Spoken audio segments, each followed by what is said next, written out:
অনুপ্রবেশ আটকাতে এবং অনুপ্রবেশকারীদের হঠাতে অল আউট অ্যাকশনে নেমেছে নতুন সরকার। রাজ্যে অনুপ্রবেশ ইস্যুতে রাজনৈতিক চাপানুতর যখন তুঙ্গে, বাংলাদেশি অনুপ্রবেশকারীদের বিরুদ্ধে এবার কার্যত জিরো টলারেন্স নীতি নেওয়ার বার্তা দিলেন মুখ্যমন্ত্রী শুভেন্দু অধিকারী। প্রশাসন ইতিমধ্যেই জেলায় জেলায় হোল্ডিং সেন্টার তৈরির প্রক্রিয়া শুরু করেছে।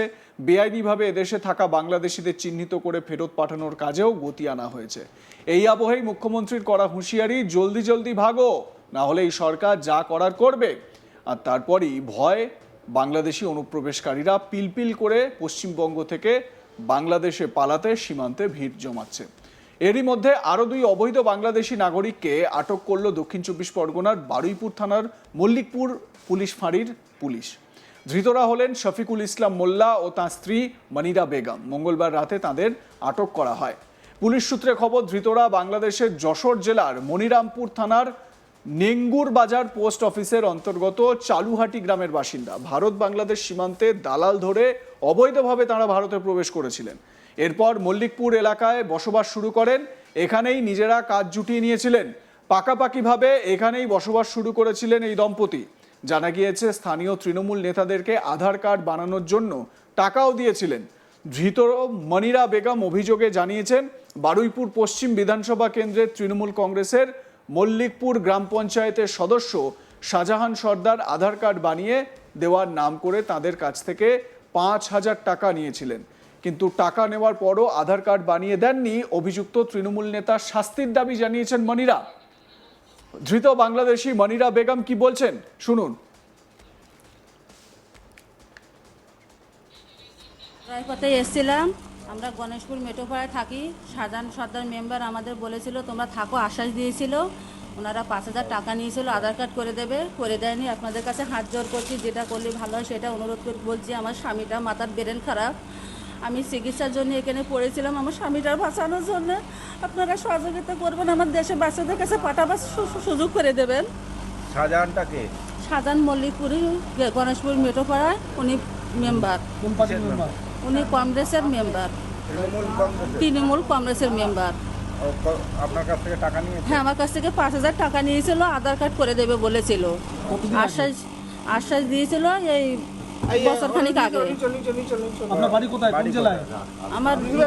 আমার এই মল্লিকপুরে, আমার দেশের বাড়ি হচ্ছে যশোর জেলা মনিরামপুর থানা চালুহাটি গ্রাম। কতদিন আগে এসেছিলেন? 2 বছর এসেছি।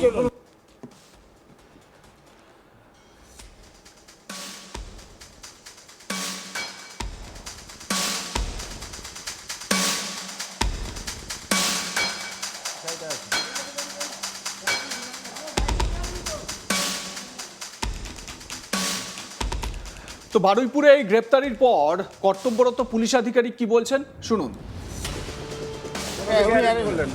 কোথা থেকে ওনাদের যেখানে ছিলেন সেখান থেকে অ্যারেস্ট করা হয়েছে। কি পেলেন কিভাবে এসছে? ওনারা বাংলাদেশ থেকে যে মানে চোরাই পথে যেভাবে আসুক ওনারা এসছে। ইন ডিটেল যা আছে আমরা সুপিরিয়রকে বলেছি, ফার্দার কিছু জানার জন্য আপনারা সুপিরিয়রের সাথে কথা বলবেন। আমাদের বারুইপুর জেলা পরিষদের সুপিরিয়র সাহেব আছেন, তাদের সাথে।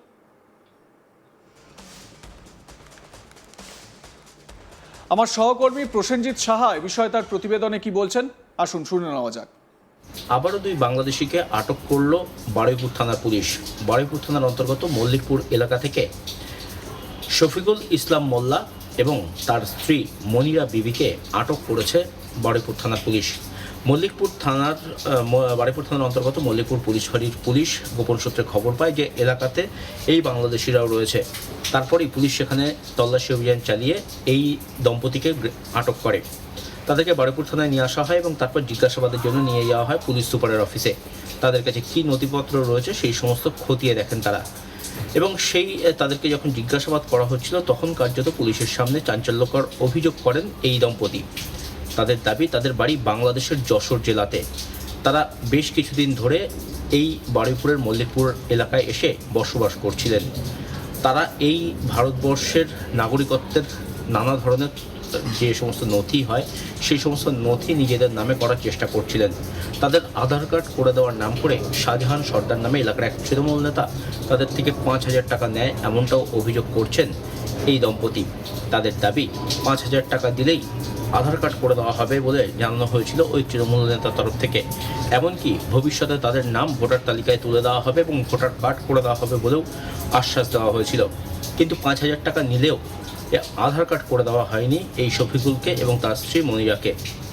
পুলিশি জেরায় তারা স্বীকার করেছেন যে তারা বাংলাদেশের বাসিন্দা, বাংলাদেশের যশোর জেলার বাসিন্দা। সেখান থেকেই বেশ কিছুদিন আগে তারা চলে আসেন পশ্চিমবঙ্গে।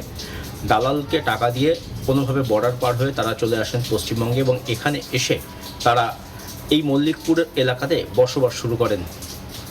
দীর্ঘদিন ধরে তারা এখানে বসবাস করছিলেন এবং এখানেই তারা কাজকর্ম জুটিয়ে নিয়েছিলেন। তাদের চিন্তাভাবনা ছিল এখানেই পাকাপোক্তভাবে থেকে যাওয়ার, আর সেই কারণেই তারা ভারতীয় পরিচয়পত্র তৈরির চেষ্টা করছিলেন। পরিচয়পত্র তৈরির জন্য স্থানীয় তৃণমূল নেতাকে 5,000 টাকা দিয়েছিলেন যাতে আধার কার্ড করে দেওয়া যায় তাদের। টাকা নিলেও কার্যত কাজ করে দেননি ওই তৃণমূল নেতা। তার বিরুদ্ধেই অভিযোগ উঠেছে, পুলিশের কাছেও সেই অভিযোগ জমা পড়েছে এবং অভিযুক্ত তৃণমূল নেতার খোঁজ শুরু করেছে বারুইপুর থানার পুলিশ। গোটা ঘটনা তদন্ত চলছে। এই শফিকুল এবং মনিরার অন্যান্য যে সমস্ত নথিপত্র আছে সেগুলোও কিন্তু খতিয়ে দেখছে পুলিশ এবং পুলিশের দাবি যে সরকারি যে নিয়ম তৈরি হয়েছে যাতে কিনা এই সমস্ত বাংলাদেশিকে যাদের ভারতীয় পরিচয়পত্র নেই তাদেরকে যাতে পুনরায় বাংলাদেশে ফেরত পাঠানো যায়, তার জন্য যা যা পদ্ধতি রয়েছে সেই সমস্ত পদ্ধতি মেনেই এদেরকে বাংলাদেশে ফেরত পাঠানো হবে বলে পুলিশের তরফ থেকে জানানো হয়েছে। যদি ভারতীয় প্রমাণপত্র তারা দিতে পারে তাহলে সেক্ষেত্রে তারা এদেশে থাকবেন, আর যদি না দিতে পারেন তাহলে তাদেরকে বাংলাদেশে পাঠানো হবে। যদিও পুলিশের জেরায় এই দম্পতি তারা স্বীকার করেছেন তারা বাংলাদেশের বাসিন্দা, তারা যশোর জেলার বাসিন্দা এবং তারা এখানে এসেছিলেন। এখানে স্থায়ীভাবে বসবাস করার তাদের পরিকল্পনা ছিল, কিন্তু পুলিশের হাতে তারা ধরা পড়ে গেছেন। তাদের কোনো রকম পরিচয়পত্র বা নথিপত্র এই এলাকার নেই। অবশেষে তাদেরকে বাংলাদেশে ফেরত পাঠানো হবে সেটা তারা কার্যত ধরেই নিয়েছেন এবং পুলিশও তদন্ত করছে যে এই ধরনের আরও কোনো বাংলাদেশি এই বারুইপুর সহ আশপাশের এলাকাতে ছড়িয়ে রয়েছেন কিনা, লুকিয়ে রয়েছেন কিনা, গা ঢাকা দিয়ে রয়েছেন কিনা বা ভুয়ো পরিচয়পত্র তৈরি করে এই পশ্চিমবঙ্গে বসবাস করছেন কিনা সেটাও খতিয়ে দেখা হচ্ছে। সব মিলিয়ে এলাকায় কড়া তল্লাশি বা কড়া নজরদারি চালাচ্ছে পুলিশ।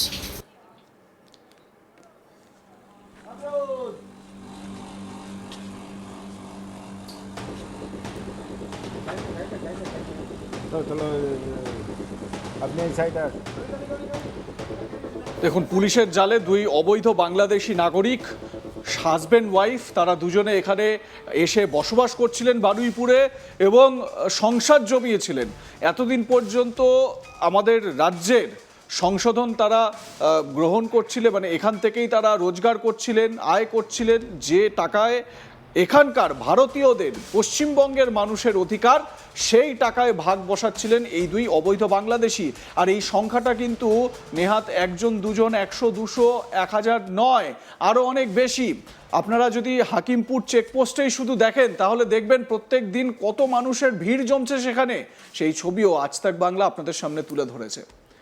আপনাদের মতামত কি এ বিষয়ে জানাতে থাকুন, দেখতে থাকুন আজ তাক বাংলা, সাবস্ক্রাইব করুন ইউটিউব চ্যানেলটি।